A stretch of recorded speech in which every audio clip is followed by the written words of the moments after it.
సుమన్ టీవీలో మీ personal and business promotions కోసం కింది నెంబర్కి కాంటాక్ట్ చేయండి. నమస్తే, నేను Keshav. Welcome to Suman TV.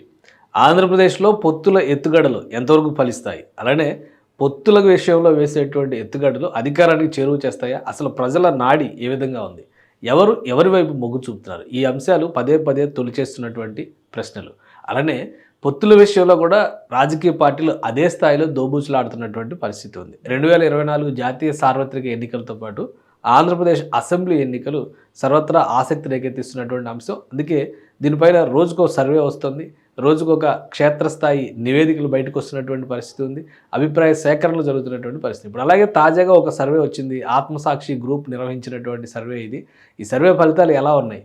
ఎవరికి అనుకూలంగా ఉన్నాయి?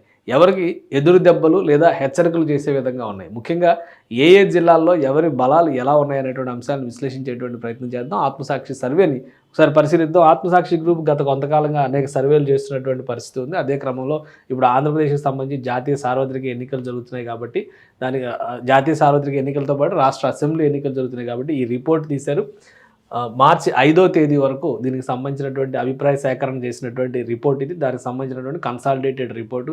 ఓవరాల్గా ప్రతి అసెంబ్లీ నియోజకవర్గానికి 750 నుంచి 800 శాంపిల్స్ తీసుకున్నారు. అలానే 172 నియోజకవర్గాల్లో ఈ శాంపిల్ సర్వేస్ చేసినటువంటి పరిస్థితి. ఏజ్ గ్రూప్స్ వైజ్గా ఉన్నటువంటి కేటగిరీస్, అలానే వేజ్ సీకర్స్, ఫార్మర్స్, అంటే ఎవరెవరు ఏ వర్గాల ప్రజల నుంచి ఈ అభిప్రాయ సేకరణ చేశారో ఆ లిస్టు జాబితా మొత్తం కూడా ఇచ్చారు. ఓవరాల్గా ఈ సర్వేలో 1 to 2% ఎర్రర్ పర్సంటేజ్ ఉండొచ్చు, మిగతా అంతా కూడా మేము పక్కాగా చేసామనేటువంటి మాట చెప్తున్నారు. దాదాపు 25 మంది క్షేత్రస్థాయి సిబ్బంది దీనికోసం పనిచేశారు. ఫస్ట్ ఫేజ్లో ఫిబ్రవరి 2వ తేదీ నుంచి 13వ తేదీ వరకు అభిప్రాయ సేకరణ చేశారు. అలానే సెకండ్ ఫేజ్లో ఫిబ్రవరి 15వ తేదీ నుంచి మార్చి 5వ తేదీ వరకు అభిప్రాయ సేకరణ చేశారు.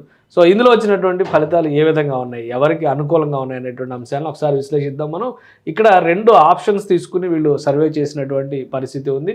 మొదటి ఆప్షన్గా జనసేన, టీడీపీ ఇప్పటికే పొత్తులోకి వచ్చినటువంటి క్రమంలో జనసేన, టీడీపీ ఒక సైడు, అలానే వైఎస్ఆర్సీపీ మరొక సైడు. ఈ లెక్కన వేసినటువంటి అంచనాల ప్రకారం చూస్తే కనుక సర్వే నివేదికలు ఇస్తున్నటువంటి రిపోర్టు వైఎస్ఆర్సీపీకి 48% అనుకూలమైనటువంటి వాతావరణం ఉంది. అలానే టీడీపీ, జనసేన కూడా బాగా బలంగా పుంజుకున్నటువంటి కూటమిగా కనిపిస్తుంది. కేవలం 1.5% మాత్రమే తేడా కనిపిస్తున్నటువంటి పరిస్థితి ఉంది. 1.5% మాత్రమే రెండు కూటముల మధ్య తేడా ఉన్నటువంటి పరిస్థితి. అంటే ఓవరాల్గా జనసేన పార్టీకి సంబంధించి, టీడీపీకి సంబంధించి 46.5, ఇక్కడ 48.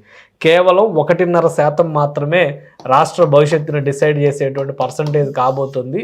అది జనసేన కంటే, ఈ కూటమి కంటే కూడా వైఎస్ఆర్సీపీకి అనుకూలంగా ఉంది అనేటువంటి మాట చెప్తుంది. ఇక ఇతరులకు సంబంధించి 3.25%. ఎస్వీఎఫ్ అంటే సైలెంట్ ఓట్ ఫ్యాక్టర్ అనేది 2.25% ఉంది. ఇది ఇక్కడ ఇంట్రెస్టింగ్ ఫ్యాక్టర్గా మనం చూడాలి. యాజ్ పర్ అంటే ఈ రిపోర్ట్ ప్రకారం ఇప్పుడు మనం చూస్తే వైసీపీకి అనుకూలంగా 48% ఉంది. కానీ ఈ సైలెంట్ ఓట్ ఫ్యాక్టర్ ఎవరికి మళ్ళుతుంది అనేది చెప్పడం చాలా కష్టంగా ఉంటుంది. అంటే 1.5% వేరియేషన్ ఉన్నటువంటి చోట 2.25% ఇక్కడ వేరియేషన్ చూపిస్తుందంటే ఈ విషయాన్ని మనం గమనంలో పెట్టుకోవాల్సినటువంటి పరిస్థితి ఉంటుంది. చివరి నిమిషం వరకు కూడా ప్రజలు వెయిట్ చేస్తున్నారు, ఏ పార్టీని ఎంచుకోవాలి, ఏ పార్టీ నిజాయితీతో వ్యవహరిస్తుంది అనేటువంటి అంశాలపైన ఈ సైలెంట్ ఓట్ ఫ్యాక్టర్ అనేది ఎక్కువ ప్రభావం చూపించేటువంటి అంశం. సో డిసైడింగ్ ఫ్యాక్టర్ కూడా అదే అవుతుంది ఒకవేళ జనసేన, టీడీపీ కనుక కూటమిగా వచ్చినటువంటి పక్షంలో. ఇది మొదటి ఆప్షన్. ఇక ఎమ్మెల్యేల వైజ్గా ఒకవేళ ఈ మొదటి ఆప్షన్ ప్రకారం ఎమ్మెల్యేల వైజ్గా ఎవరు ఎన్ని సీట్లు గెలుస్తారనేటువంటి విషయాన్ని చూస్తే, సో అది మొదటి ఆప్షన్ కంప్లీట్ అయింది. ఇది రెండో, అంటే ఎమ్మెల్యేల వైజ్గా ఇందాక ఇచ్చింది ఓన్లీ ఓట్ షేర్ ప్రకారంగా చెప్పినటువంటి మాట ఎంత పర్సంటేజ్ అనేటువంటిది కేవలం 1.5% మాత్రమే రెండు పార్టీల కూటములకి కూడా వేరియేషన్ కనిపిస్తుంది. అయితే ఎమ్మెల్యేల సంఖ్య పరంగా చూస్తే మాత్రం ఇది చాలా పెద్ద వేరియేషన్ తీసుకొచ్చేటువంటి అవకాశం ఉంది అనేటువంటిది ఈ సర్వే నివేదికలో చెప్తున్నారు. వైఎస్ఆర్సీపీ 106 నుంచి 110 సీట్లు గెలవబోతుంది. ఆంధ్రప్రదేశ్లో మొత్తం ఉన్నది 175 స్థానాలు. సో మెజారిటీ మ్యాజిక్ ఫిగర్ రావాలంటే కనీసం 88 నుంచి 90 స్థానాల్లో వచ్చేటువంటి ఏ పార్టీ అయినా కానీ అధికారంలోకి వచ్చేటువంటి పరిస్థితి ఉంటుంది. కాబట్టి ఇక్కడ మెజారిటీ అంటే చాలా ఈజీగా అధికారంలోకి రావడానికి వైసీపీకి అవకాశం ఉంది అనేటువంటి సంకేతాలు ఈ నివేదిక ప్రకారం చెప్తుంది. ఇక జనసేన, టీడీపీ కూటమికి సంబంధించి 64 నుంచి 68 స్థానాలు దక్కేటువంటి అవకాశం ఉంటుంది. నో అదర్ ప్లేయర్స్ ఇక్కడ ఏపీలో కాంగ్రెస్ కానీ, ఇతర పార్టీలు కానీ, లెఫ్ట్ పార్టీస్ కానీ, అసలు ఇండిపెండెంట్లు కానీ ఏ ఆప్షన్ లేనంత తీర్పు వన్ సైడ్ తీర్పు ఇస్తున్నటువంటి పరిస్థితి ఆంధ్రప్రదేశ్లో ఉంది. కానీ మిగతా రాష్ట్రాల అసెంబ్లీ, తెలంగాణ రాష్ట్ర అసెంబ్లీతో పోలి చూస్తే కనీసం 3-4 పార్టీలు కనిపించేటువంటి పరిస్థితి ఉంటుంది. కానీ ఆంధ్రప్రదేశ్లో మాత్రం గతసారి అంతకు ముందరసారి నామమాత్రంగా ఒక 3-4 బీజేపీ ఎమ్మెల్యేలు ఉండేటువంటి పరిస్థితి ఉంది. ఈసారి ఒకే ఒక జనసేన పార్టీ ఎమ్మెల్యే ఉన్నారు, అది కూడా గందరగోళంగా కలిసిపోయినటువంటి పరిస్థితి. కానీ 2024 ఎలక్షన్స్ పరిస్థితుల్లో కూడా 2 కూటములకే ఇక్కడ మద్దతు లభించేటువంటి పరిస్థితి ఉంది ప్రజాభిప్రాయం ప్రకారం చూస్తే అనేది ఈ ఆత్మసాక్షి సర్వే నివేదిక చెబుతున్నటువంటి అంశం. ఇక రెండవ ఆప్షన్గా కూటమి విషయంలో 2 పార్టీలకు స్పష్టత ఉంది కాబట్టి రెండవ ఆప్షన్గా ఒకవేళ బీజేపీ కూడా కూటమిలో జాయిన్ అయితే ఎలా ఉంటుంది అనేటువంటి విషయంలో కూడా ఈ సర్వే చేసినటువంటి పరిస్థితి. బీజేపీ జాయిన్ అయితే వన్ సైడ్గా వైసీపీకి మార్జిన్ వచ్చేటువంటి అవకాశాలు ఉన్నాయనేటువంటి మాట ఈ నివేదిక చెబుతుంది. ఇది వైసీపీకి 49% ఓట్ షేరు, అలానే టీడీపీ, జనసేన, బీజేపీ కూటమికి 45%, ఇతరులకి 4%, సైలెంట్ ఓట్ ఫ్యాక్టర్ 2% మాత్రమే. అంటే ఇక్కడ వేరియేషన్ దాదాపు 4% వచ్చే అవకాశం కనిపిస్తుంది ఒకవేళ బీజేపీ కనుక టీడీపీ, జనసేన కూటమితో చేరితే. అంటే బీజేపీ పట్ల ఉన్నటువంటి వ్యతిరేకతకి ఇది ప్రతిరూపం అనేటువంటిది ఈ ఆత్మసాక్షి గ్రూప్ సర్వే చెబుతుంది. నేడో రేపో బీజేపీ పొత్తు పైన కూడా ఒక స్పష్టత ఇచ్చే అవకాశం ఉంది, అలానే పొత్తులోకి పక్కాగా వస్తుందనేటువంటి సంకేతాలు కూడా చాలా స్పష్టంగా ఉన్నాయి. సో ఇక సీట్ల సంఖ్య ఏ విధంగా ఉండొచ్చు, ఒకవేళ బీజేపీ కనుక కూటమిలో చేరితే ఏ విధంగా ఉండొచ్చు అనేది కూడా ఒకసారి పరిశీలిద్దాం. పెద్దగా మార్పు ఏమీ కనిపించట్లేదు, పర్సంటేజ్లో తేడా వచ్చినా కానీ సీట్ల సంఖ్య విషయంలో మాత్రం పెద్దగా మార్పు లేదు. కాకపోతే ఇక్కడ ఒక 4-5 సీట్లు పెరుగుతున్నటువంటి సంకేతాలు కనిపిస్తుంది. 122 వరకు వెళ్ళేటువంటి అవకాశాలు వైఎస్ఆర్సీపీకి ఉన్నాయి. అలానే టీడీపీ, జనసేన, బీజేపీ కూటమికి మాత్రం 60 నుంచి 65లోనే ఉండేటువంటి పెద్దగా ఇక్కడ పెరుగుతున్నటువంటి పరిస్థితి లేదు. ఇక్కడ మాత్రం ఒక 4 సీట్లు పెరుగుతున్నటువంటి సంకేతాలు ఉన్నాయి. ఇతరులు ఎవరికి కూడా నో ఆప్షన్, మళ్ళీ అక్కడ అదే పరిస్థితి కనిపిస్తుంది. ఇది ఓవరాల్గా ఈ సర్వే రిపోర్ట్ ఇచ్చినటువంటి సారాంశం. ఇక జిల్లాల వారీగా ఎవరెవరు గెలిచే అవకాశం ఉంది, టఫ్ ఫైట్, ఆ అంశాలన్నింటినీ కూడా ఇందులో క్రోడీకరించారు. ఒకసారి ఆ జాబితాను కూడా మనం చూద్దాం. ఉమ్మడి శ్రీకాకుళం జిల్లా పరిధిలో చూస్తే కనుక 10 నియోజకవర్గాలు ఇక్కడ ఉమ్మడి శ్రీకాకుళం జిల్లా పరిధిలో ఉన్నాయి. అందులో వైసీపీ 5 పక్కాగా గెలుస్తుంది, జనసేన, టీడీపీ కూటమి 2-3 గెలుస్తుంది. కీన్ కాంటెస్ట్ 2 నియోజకవర్గాల్లో ఉంటుంది. అందులో కూడా 1 వైసీపీ, 1 టీడీపీ, జనసేన కూటమి లీడింగ్లో ఉండొచ్చు. అంటే ఇక్కడ ఆల్మోస్ట్ వైసీపీ 1 సీటు ఎడ్జ్తో ముందుండే అవకాశం ఉంటుంది. ఇక విజయనగరంలో వన్ సైడ్గా కనిపిస్తున్నటువంటి వాతావరణం కనిపిస్తుంది. వైసీపీకి 7 సీట్లు వస్తాయి, మొత్తం 9 సీట్లోనే 7 సీట్లు వస్తాయి. 2 జనసేన టీడీపీ కూటమికి టఫ్ ఫైట్ అనేది లేదు, వన్ సైడ్గా డెసిషన్ తీసుకునే అవకాశం కనిపిస్తుంది. ఇక విశాఖపట్నం, ఉమ్మడి విశాఖ జిల్లాకు సంబంధించి చూస్తే కనుక 15 సీట్లు ఉన్నాయి మొత్తం. అందులో 7 వైసీపీ గెలుస్తుంది, 5 కూటమి గెలుస్తుంది. 3 టఫ్ ఫైట్ జరుగుతుంది. ఈ 3 2 జనసేన, టీడీపీ లీడ్ చేసేటువంటి అవకాశం ఉంది, 1 వైసీపీకి దక్కేటువంటి అవకాశం. అంటే ఇక్కడ కొంత హోరాహోరీ వాతావరణం కనిపిస్తున్నప్పుడు కూడా 2 సీట్లు ఎడ్జ్ వైసీపీకే దొరుకుతున్నటువంటి ఛాన్స్ కనిపిస్తుంది. ఇక ఉమ్మడి గోదావరి జిల్లాలో, ఉభయ గోదావరి జిల్లాల పరిస్థితి చూద్దాం. ఉమ్మడి తూర్పుగోదావరి జిల్లాలో మొత్తం 19 సీట్లు ఉన్నాయి. అయితే 10 సీట్లు వైసీపీ గెలుస్తుంది. జనసేన, టీడీపీ కూటమి కేవలం 7 చోట్ల మాత్రమే గెలుస్తుంది. ఎందుకంటే పవన్ కళ్యాణ్, జనసేన ఎక్కువ హోప్ పెట్టుకుంది ఈ 3 సీట్లపైనే. ఉమ్మడి గోదావరి జిల్లాలో అలానే విశాఖ జిల్లా మీద ఎక్కువ సీట్లు తీసుకునేటువంటి అవకాశం ఉంది. కానీ ఆ ప్రభావం పెద్దగా కనిపించకపోవచ్చు అన్నట్టుగా ఈ రిపోర్ట్ చెబుతుంది. కీన్ కంటెస్ట్ 2 చోట్ల ఉంటుంది. అందులో ఆ 2 చోట్ల కూడా టీడీపీ, జనసేన లీడ్ అయ్యే అవకాశం ఉంది. అంటే వైసీపీ ఇక్కడ తన ఎడ్జ్ కాపాడుకున్నటువంటి సంకేతాలు గోదావరి జిల్లాల్లో కూడా కనిపిస్తున్నటువంటి పరిస్థితి ఉంది. ఇక వెస్ట్ గోదావరిలో పరిస్థితి చూస్తే 15 ఉమ్మడి వెస్ట్ గోదావరిలో 15 నియోజకవర్గాలు ఉన్నాయి. అందులో 7 చోట్ల వైసీపీ గెలుస్తుంది, 4 చోట్ల కూటమి గెలుస్తుంది, 4 చోట్ల టఫ్ ఫైట్ ఉంటుంది. అందులో 2 చెరొక 2 వచ్చే, కూటమికి 2, వైసీపీకి 2 వచ్చే అవకాశం ఉందండి. ఇక్కడ కూడా ఎడ్జి వైసీపీకే ఉందని చెప్తుంది ఈ నివేదిక. ఇక కృష్ణా జిల్లాలో చూస్తే 16 నియోజకవర్గాలు ఉన్నాయి. 16 నియోజకవర్గాల్లో 6 వైసీపీకి అనుకూలంగా వస్తాయి, 5 జనసేన, టీడీపీ కూటమికి అనుకూలంగా వస్తాయి. మిగిలిన 5 చోట్ల టఫ్ కాంటెస్ట్ ఉంటుంది. అయితే వైసీపీ 3 చోట్ల లీడింగ్లో ఉంటుంది, టీడీపీ, జనసేన కూటమి 2 చోట్ల లీడింగ్లో ఉంటుందని చెప్తున్నారు. అంటే ఇక్కడ అమరావతి ఫ్యాక్టర్స్కి ఇవేమీ పనిచేయటం లేదు, ఓన్లీ సంక్షేమం, ప్రజలకి డైరెక్ట్ బెనిఫిట్ స్కీమ్స్ ఏవైతే ఇస్తున్నారో అవి మాత్రమే పనిచేస్తున్నట్టుగా ఈ నివేదికను బట్టి మనం అర్థం చేసుకోవాల్సినటువంటి అంశం. ఇక గుంటూరు జిల్లాలో 17 సీట్లు ఉంటే 7 అటు కూటమికి 7, వైసీపీకి 7, 3 చోట్ల టఫ్ కాంటెస్ట్ ఉంటుంది. అందులో 2 చోట్ల కూటమి లీడింగ్లో ఉంటుంది, 1 చోట వైసీపీ ఉంటుంది. ఇక్కడ కొంత టఫ్ ఫైట్ ఉన్నట్టుగా కనిపిస్తుంది గుంటూరు జిల్లాలో మొత్తం 17 సీట్లు. ఇక ప్రకాశం జిల్లాలో 12 సీట్లు ఉన్నాయి. అందులో 5 టీడీపీ, జనసేన కూటమి, 5 వైసీపీకి వెళ్తే 2 టఫ్ ఫైట్ ఉంటుంది. అది కూడా చెరొకటి తీసుకునేటువంటి అవకాశం కనిపిస్తుంది. అంటే ఇక్కడ కూడా ఆల్మోస్ట్ గోదావరి జిల్లాలు దాటిన తర్వాత గోదావరి జిల్లాలో వన్ సైడ్ ఉంటుంది అనుకున్నారు, బట్ వన్ సైడ్ వైసీపీకి ఉన్నట్టుగా చూపిస్తుంది.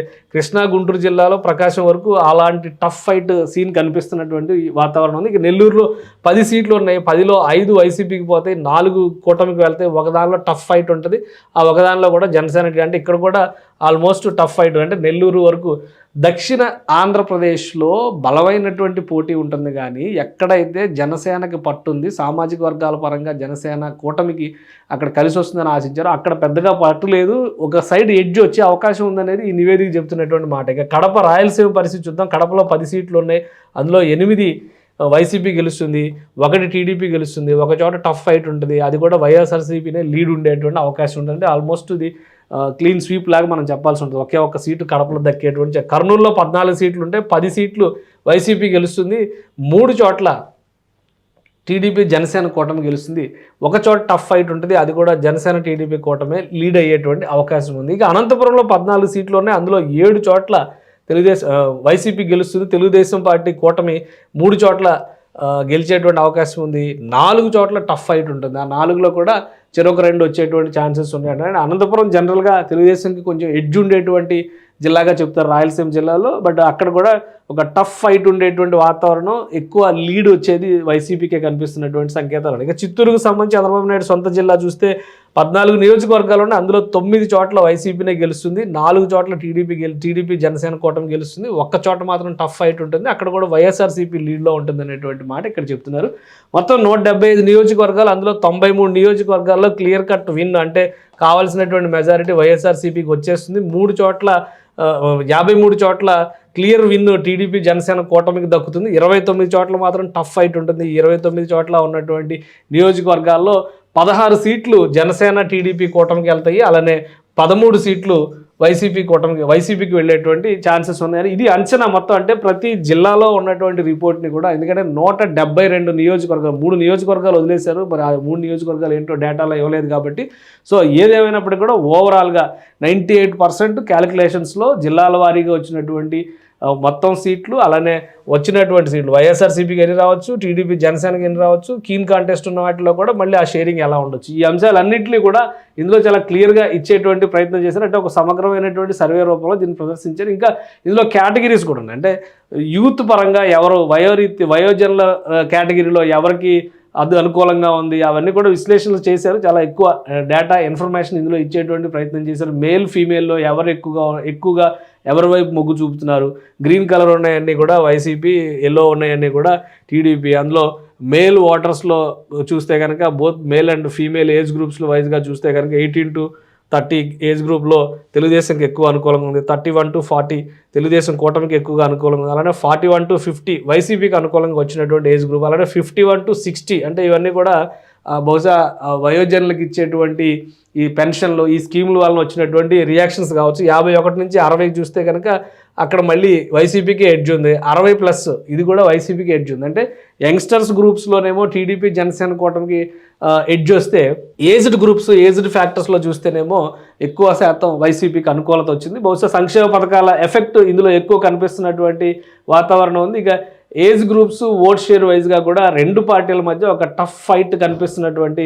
వాతావరణం ఉంది. ఫీమేల్లో ఎక్కువ శాతం ఎవరు ఎటువైపు ఉన్నారనేది కూడా ఇక్కడ ముఖ్యమైనటువంటి అంశం. ఫీమేల్ దానిలో చూస్తే కనుక తెలుగుదేశం జనసేన కూటమికి మళ్ళీ యథాతథంగా మొదట, అంటే ఫస్ట్ ఓటర్స్లో ఎక్కువ వీళ్ళకి ఎడ్జ్ కనిపిస్తున్నటువంటి వాతావరణం ఉంది. టీడీపీ జనసేనకి ఫస్ట్ యంగ్ ఓటర్స్ ఎవరైతే ఉన్నారో వాళ్ళల్లో ఎక్కువ 48%, వైసీపీకి 47%, 1% మార్జిన్ ఉంది. ఇక 31+ వెళ్ళిన వాళ్ళందరూ మళ్ళీ మహిళల్లో ఎక్కువగా వైసీపీకే మొగ్గు చూపుతున్నటువంటి పరిస్థితి ఉంది. 40+కి వెళ్ళిన వాళ్ళందరూ 49% వరకు, 50% వరకు, 51% వరకు, ఆల్మోస్ట్ 50% క్రాస్ అయిపోయే విధంగా మహిళలు ఎక్కువగా వైసీపీకి అండగా కనిపిస్తున్నటువంటి వాతావరణం ఇందులో వచ్చినటువంటి అంచనాల ప్రకారం కనిపిస్తుంది. ఇక కమ్యూనిటీస్ వైజ్గా వచ్చినటువంటి ఈక్వేషన్ ఇవి చాలా ముఖ్యమైనవి. ఎందుకంటే ఆంధ్రప్రదేశ్లో రాజకీయాలను ఎక్కువ ప్రభావితం చేస్తోంది కేవలం కులమే అనేటువంటి నినాదం ఉంది. అలాగే పార్టీలు కూడా కులాల వారీగా విడిపోయినటువంటి పరిస్థితి ఉంది. కులం గురించి మాట్లాడకపోతే ఆంధ్రప్రదేశ్లో అదొక అనర్హతగా భావించేటువంటి పరిస్థితి ఉంది. సో కులాలు ఎవరి వైపు మొగ్గు చూపుతుంది అది కూడా ఒకసారి ఈ నివేదిక ప్రకారం మనం చూడాల్సిన అవసరం కనిపిస్తుంది. ఇక్కడ ఎస్సీ కమ్యూనిటీ పూర్తిగా 51% వైఎస్ఆర్సీపీ వైపు ఉంది, అంటే సగానికి పైగా. ఎస్టీల్లో కూడా 50.5% అది కూడా వైఎస్ఆర్సీపీ వైపే ఉన్నటువంటి పరిస్థితి. బీసీల్లో కూడా 49% వైఎస్ఆర్సీపీ వైపే కనిపిస్తుంది. ఓసీ అదర్ క్యాస్ట్స్లో మాత్రం 48.5% జనసేన టీడీపీ కూటమి వైపు కనిపిస్తున్నటువంటి పరిస్థితి ఉంది. ఈ కమ్యూనిటీస్ అన్నిటికీ ముఖ్యంగా మైనారిటీస్ని కూడా ఇందులో యాడ్ చేయాల్సినటువంటి పరిస్థితి ఉంటుంది. ఎందుకంటే మైనారిటీస్ ఓటు ఇది కూడా చాలా ఇంపార్టెంట్. పైగా బీజేపీ కలిస్తే అది స్ప్లిట్ అవ్వడానికి కూడా ఎక్కువ శాతం అవకాశం ఉంది కాబట్టి సో దాని గురించి కూడా ఇందులో డేటా ఇచ్చేదానికి అవకాశం ఉంది. కులాల వారీగా కూడా మరీ డేటా సేకరించేటువంటి ప్రయత్నం చేశారు. తూర్పు కాపులు ఎవరి వైపు ఉన్నారు, బోయ, బెస్త, రజక, దేవాంగ, దూదేకుల, గవర, యాదవ, గౌడ, అలానే జంగమ, విశ్వబ్రాహ్మణ, కుమ్మరి అన్ని కులాలని కూడా సేకరించాడు. నాయు బ్రాహ్మణులు అలానే ముత్రాసీలు, పద్మశాలీలు, వడ్డెరలు అన్ని కులాల వారీగా కూడా ఈ డేటా అంతా కూడా సేకరించేటువంటి ప్రయత్నం చేశారు. సో ఇక్కడ అన్నింటిలో కూడా కులాలుగా ముఖ్యంగా చేతి వృత్తి కులాల విషయంలో కూడా ఇక్కడ కనిపిస్తున్నటువంటి ఈక్వేషన్ ఏంటంటే వైసీపీకి ఎడ్జ్ ఉంది అనేది. ఎక్కడ చూసినా కానీ ఒక 1% నుంచి ఇక్కడ 1%, ఇక్కడ 2%, ఇక్కడ 1.5% ఇట్లా ఒక ఎడ్జ్ అయితే వైసీపీ. గ్రీన్ మొత్తం వైసీపీ, సో ఎల్లో అంతా కూడా టీడీపీ జనసేన కూటమిగా మనం చూడాల్సి ఉంటుంది. సో కులాల వారీగా బహుశా ఈ స్కీముల ప్రభావం కావచ్చు, లేదా నేరుగా లబ్ధి చేకూరుతున్నటువంటి అంశాలు కావచ్చు, బీసీ సబ్ కాస్ట్లో కూడా మళ్ళీ ఈక్వేషన్ తీసేటువంటి ప్రయత్నం చేశారు. ఇది ఓవరాల్గా సినారియో. ఇక అదర్ క్యాస్ట్లో, ఫార్వర్డ్ కాస్ట్లో ఉన్నటువంటి పరిస్థితి ఏంటో చూద్దాం. అందులో బ్రాహ్మిన్స్లో 49% జనసేన టీడీపీ వైపు ఉన్నారు. వైశ్యాస్లో 48%, అలానే ఇతర తెలగ, కాపు, ఇతర కులాలు 48.5% ఉన్నారు. సో ఈ కమ్యూనిటీస్ అన్నింటిలో కూడా వైఎస్ఆర్సీపీ ఒక 1% వెనుకబడి ఉంది అనేటువంటి సంకేతాలు ఈ నివేదిక ద్వారా చూపిస్తున్నటువంటి పరిస్థితి ఉంది.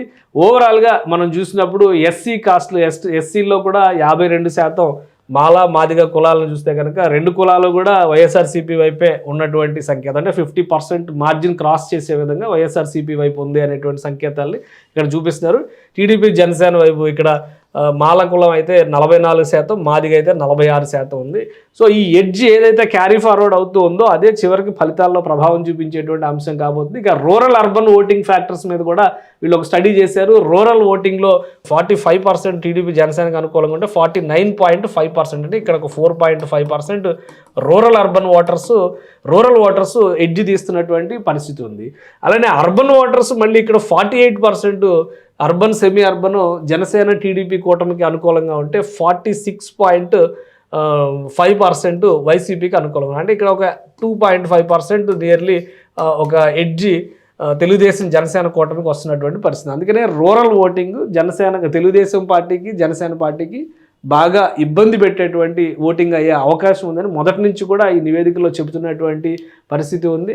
సో దీన్ని ఏ విధంగా ఈ పార్టీలు ఎదుర్కొంటే, అలానే బీజేపీ కూటమిలోకి రావడం వలన సమస్యలు ఎక్కువగా ఉన్నాయనేటువంటి అభిప్రాయాలు ఈ నివేదిక ద్వారా చూపిస్తున్నటువంటి పరిస్థితి ఉంది. ఇక ఇతర సెక్టార్స్ అంటే ఫార్మర్స్, లీజ్ ఫార్మర్స్, స్టూడెంట్స్, వీటన్నిటి మీద కూడా సింగిల్గా వీళ్ళు డేటా అనాలిసిస్ చేసినటువంటి పరిస్థితి ఉంది. అందులో ఓట్ షేర్ ఎవరికి అనుకూలంగా ఉంది అనేటువంటిది కూడా ఫార్మర్స్లో వైసీపీకి అనుకూలంగా ఉంది, లీజ్ ఫార్మర్స్లో టీడీపీకి అనుకూలంగా ఉంది, స్టూడెంట్స్లో వైసీపీకి అనుకూలంగా ఉంది, గవర్నమెంట్ ఎంప్లాయీస్లో టీడీపీకి అనుకూలంగా ఉంది, అంటే టీడీపీ కూటమికి, రిటైర్డ్ ఎంప్లాయీస్లో టీడీపీ కూటమికి అనుకూలంగా ఉంది, ప్రైవేట్ సెక్టర్ ఎంప్లాయీస్లో వైసీపీకి అనుకూలంగా ఉంది, అలాగే వేజ్ సీకర్స్లో దినసరి కూలీలకు సంబంధించినటువంటి దానిలో, రోజు కూలీకి చేసేటువంటి వాళ్ళ దానిలో మళ్ళీ వైసీపీకి అనుకూలమైనటువంటి వాతావరణం. పదే ఇసుక వలన నిర్మాణ రంగం కుదేలైందని జనసేన టీడీపీ నాయకులు చెప్తారు. ఒకవేళ అలాంటి పరిస్థితి ఉంటే మరి వేజ్ సీకర్స్ సెక్టార్లో వైసీపీకి వ్యతిరేకమైన ఫలితాలు రావాలి, కానీ ఇక్కడ అనుకూలంగా ఉన్నట్టుగా చూపిస్తారు. ఇక ఇతర అంశాలు మనం ఆక్యుపేషన్స్ పరంగా చూస్తే అన్ఎంప్లాయిడ్ పర్సన్స్లో టీడీపీకి అనుకూలం, టీడీపీ కూటమి పట్ల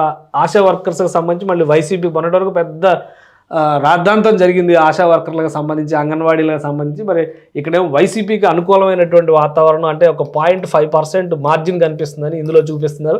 ఇక అంగన్వాడీకి సంబంధించి టీడీపీకి అనుకూలంగా ఉన్నటువంటి పరిస్థితి ఉంది, 1.5% అక్కడ ఎడ్జ్ కనిపిస్తుంది. ఇక డ్వాక్రాలో అయితే పూర్తిగా వైసీపీకి అనుకూలంగా ఉంది, దాదాపు 6% డ్వాక్రా గ్రూపులన్నీ కూడా వైసీపీకి అనుకూలంగా ఉన్నాయని చెప్తున్నారు. ఆటో డ్రైవర్లు కూడా అంతే, 2% ఎడ్జ్ వస్తుంది. ఇక ఓల్డ్ ఏజ్ పెన్షనర్స్కి సంబంధించి చూస్తే కనుక ఇక్కడ 7% ఎడ్జ్కి వస్తున్నటువంటి పరిస్థితి ఉంది. అంటే పెన్షన్ స్కీమ్స్కి సంబంధించి ఖచ్చితంగా అది ప్రభావం చూపిస్తుందని ముందు నుంచి అనుకుంటున్నటువంటి ఫ్యాక్టరే కాబట్టి అలా ఎకనామిక్ స్టేటస్ వైజ్గా చూస్తే ఏ విధంగా ఉంటుంది? ఎకనామిక్ స్టేటస్ వైజ్గా ఇక rich, poor, middle class, very poor కేటగిరీస్ను కూడా వీళ్ళు సపరేట్గా క్యాలిక్యులేట్ చేసేటువంటి ప్రయత్నం చేశారు. ఆ కేటగిరీలో చూస్తే రిచ్ కేటగిరీస్లో జనసేన టీడీపీకి సంబంధించి 49.5% అంటే 3.5% ఎడ్జ్ వస్తుంది అనేటువంటి సంకేతాలు చూపిస్తున్నారు. వైసీపీకి 46% అక్కడ ఉంది. మిడిల్ క్లాస్లో 48.25%, వైసీపీ 47%, అంటే ఇక్కడ ఒక 1.5% ఎడ్జ్ వస్తుంది. ఇక పూర్ కేటగిరీస్లో 50%, అంటే ఇక్కడ 3% లీడ్ చేసుకుంటున్నటువంటి పరిస్థితి వైసీపీకి ఉంది. టీడీపీ జనసేనకు సంబంధించి 47%. వెరీ పూర్ కేటగిరీస్లో 51.5% వీళ్ళకి ఎడ్జ్ వస్తుంది వైసీపీకి, అంటే టీడీపీ జనసేనకి 45%. ఇక్కడ 6.5% కలిసి వస్తున్నటువంటి పరిస్థితి వైసీపీకి ఉంటుందనేది వీళ్ళు వేస్తున్నటువంటి అంచనా. ఎకనామిక్ స్టాండర్డ్స్ ప్రకారం, వాళ్ళ ఆర్థిక స్థితిగతుల ప్రకారం చూస్తే ఇచ్చేటువంటి లెక్కలు ఇవి. ఇది దాని బార్ డయాగ్రామ్ మనం చూస్తే కనుక ఇది ఒక డీటెయిల్డ్ అనాలిసిస్గా ఇచ్చారు. అదే క్రమంలో ఫైనల్గా ఓట్ షేర్, అంటే ఫస్ట్ టైం ఓటర్స్ విషయం కూడా ఇక్కడ ఎక్స్ప్లెయిన్ చేసేటువంటి ప్రయత్నం చేశారు. ఫస్ట్ టైం ఓటర్స్కి సంబంధించి 48.5%, అంటే 1% ఎడ్జ్ ఉంది టీడీపీ కూటమికి అనేది. ఇక్కడ 1% ఎడ్జ్ మాత్రమే చూపిస్తున్నటువంటి పరిస్థితి ఉంది. యంగ్ ఓటర్స్, అంటే ఫస్ట్ టైం ఓటర్స్లో టీడీపీ జనసేన కూటమి పక్కన నిలబడేటువంటి పరిస్థితి ఉంది. ఇక వైసీపీకి 47%, ఇతరులంతా కూడా ఇక నామమాత్రం అయిపోయినటువంటి పరిస్థితి ఇది. ఓవరాల్గా వీళ్ళు ఇచ్చినటువంటి రిపోర్ట్ ఇది. గతంలో కూడా అనేక సర్వేలు, అనేక నివేదికల్ని ఆత్మసాక్షి గ్రూప్ ప్రజెంట్ చేసింది. అయితే ఈ తెలంగాణ ఎలక్షన్స్ సమయంలో ఆత్మసాక్షి గ్రూప్ వేసినటువంటి అంచనాలు ఫెయిల్ అయినటువంటి పరిస్థితి ఉంది. బట్ గ్రౌండ్ లెవెల్లో ఇక్కడ మనం ఆల్రెడీ చూసాం, డేటా మైన్యూట్ లెవెల్కి వెళ్ళి ప్రతి కమ్యూనిటీ వైజ్గా, అలానే కమ్యూనిటీతో సంబంధం లేకుండా మళ్ళీ ఆర్థిక స్థాయిలో వైజ్గా కూడా ఇక్కడ ఒక క్యాలిక్యులేషన్ వేస్తూ చెప్పారు. ఫైనల్గా వీళ్ళు ఇచ్చినటువంటి అంచనా ప్రకారం చూస్తే కనుక ఆంధ్రప్రదేశ్లో టీడీపీ, జనసేన, బీజేపీ కలిసి వెళితే కొంత నష్టం ఆంధ్రప్రదేశ్లో కూటమికి జరిగేటువంటి అవకాశం ఉంది. పెద్ద సీట్ల విషయంలో తేడా లేకపోయినా ఓట్ షేర్ విషయంలో మాత్రం చాలా వరకు తరుగుదల కనిపించే అవకాశం ఉంది. అలానే టీడీపీ, జనసేన కలిసి వెళితే కనుక కొంత ఎడ్జ్, ఇంకో 3-4 సీట్లు ఎక్కువ గెలవడానికి అవకాశం ఉంటుంది అనేటువంటిది చెప్తున్నారు. ఒకవేళ టీడీపీ, జనసేన వెళితే వైసీపీకి సీట్లు తగ్గుతాయంటే మ్యాక్సిమం 110కి పరిమితం అయ్యేటువంటి అవకాశం ఉంది. 110 స్థానాల వరకు వైసీపీ దక్కించుకోవడం ద్వారా అధికారాన్ని స్థాపించేటువంటి అవకాశం ఉంది. ఒకవేళ బీజేపీని కలుపుకొని వెళ్తే కనుక 122 స్థానాల వరకు గెలుచుకోవడానికి అవకాశం ఉంది. అంటే ఓవరాల్గా బీజేపీని ఆంధ్రప్రదేశ్లో ప్రజలు శత్రువుగా చూస్తున్నారు అన్నట్టుగా ఈ రిపోర్టు ప్రొజెక్ట్ చేస్తున్నటువంటి పరిస్థితి ఉంది. ప్రజలు ప్రభుత్వం పక్షాన నిలబడేటువంటి అవకాశాలు ఎక్కువగా ఉన్నాయి. ఎందుకంటే ఎక్కువ సంక్షేమ పథకాలు అనేటువంటి నినాదాన్ని జగన్మోహన్ రెడ్డి ఆయన ప్రభుత్వం ప్రజల్లోకి తీసుకెళ్లేటువంటి ప్రయత్నం చేస్తూ ఉంది. కాబట్టి దానికి ప్రజలు ఎక్కువ ఆకర్షితులు అయ్యేదానికి స్కోప్ ఉంది. అలానే అభ్యర్థులు డిసైడ్ చేసినాక, మేనిఫెస్టోలు డిసైడ్ చేసినాక సంక్షేమం పైన ఆల్రెడీ జనసేన, టీడీపీ ఒక మాట చెబుతున్నటువంటి పరిస్థితి ఉంది. అలానే విభజన హామీల విషయంలో నష్టపోయామనేటువంటి ఆవేదన ఆంధ్రప్రదేశ్ ప్రజల్లో ఉంది. కాబట్టి దానికి ఒక క్లారిటీ ఇచ్చిన తర్వాత కనుక జనసేన, టీడీపీ, బీజేపీ కూటమి కడితే అప్పుడు ప్రజల్లో కొంత మార్పు రావడానికి అవకాశం ఉండొచ్చు. అయినా అది కూడా 1-2% మాత్రమే ఉంటుంది. ఆ 1-2% ఏ విధంగా సీట్ల సంఖ్యను పెంచుతుంది అనేది ఆ పార్టీలు ఆలోచించుకోవాలి. ఇక వైసీపీ పరంగా చూస్తే కనుక ఇప్పటివరకు ఉన్నటువంటి గ్రాఫ్ ప్రకారం సంక్షేమ పథకాలు వైసీపీకి కలిసి వచ్చేటువంటి అంశాలుగా కనిపిస్తుంది. అలానే వైసీపీ, జగన్మోహన్ రెడ్డి ఈ 2 అంశాలని దృష్టిలో పెట్టుకొని వైసీపీ పట్ల ప్రజలు ఆకర్షితులు అయ్యేటువంటి అవకాశం ఉంది. అభ్యర్థుల కంటే కూడా జగన్మోహన్ రెడ్డిని ఆయన ప్రభుత్వం చేసినటువంటి సంక్షేమ పథకాలను చూసి ఓటు వేసేటువంటి అవకాశం ఉంటుందనేది ఆత్మసాక్షి గ్రూప్ ఇచ్చినటువంటి ఫైనల్ కన్క్లూజన్. సో ఇది ఆంధ్రప్రదేశ్లో ఎన్నికలకి సంబంధించి ఒక ప్రజల నాడిగా చెప్తున్నటువంటి క్రమంలో 172 నియోజకవర్గాల్లో సేకరించినటువంటి అభిప్రాయ సేకరణ ప్రకారం ఆత్మసాక్షి గ్రూప్ ప్రజెంట్ చేసినటువంటి రిపోర్ట్. ఇక కూటమి పైన ఒక క్లారిటీ వచ్చి అభ్యర్థులు ఖరారైన తర్వాత ప్రజల నాడి ఏ విధంగా ఉంటుందో మనం వేచి చూడాల్సిందే.